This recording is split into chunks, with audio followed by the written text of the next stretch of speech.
Hi, Hugo from the GNCC with a quick weekly update for you. Today, Statistics Canada released the April figures for the labour force survey. I think we were expecting these to be bad, and they were. This was for the month of April. April was the first month in which we had the full effects of the coronavirus. Canada's unemployment rate right now is 13%. That's the second highest rate recorded since 1976, when comparable data first became available. The higher rate was 13.1% in 1982, so not beating it by an awful lot. In Niagara, the data looks a bit better, at least at first glance, but this is not necessarily an apples to apples comparison.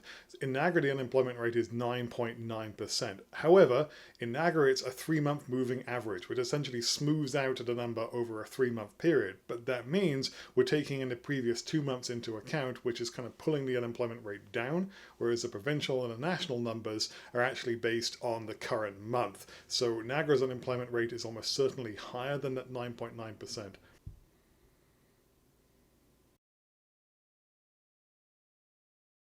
Starting today, garden stores and nurseries were allowed to be open under the same restrictions as grocery stores and pharmacies. And starting tomorrow, hardware centres and safety stores will be allowed to open under the same rules as well. Starting May 11th, that will also be extended to retail stores with a street entrance. They'll be allowed to do curbside pickup and delivery options. All the emergency orders in Ontario have been extended until May 19th, but electricity rate reduction has also been extended until May 31st. The federal government has announced $252 million to be applied to the agri-food sector.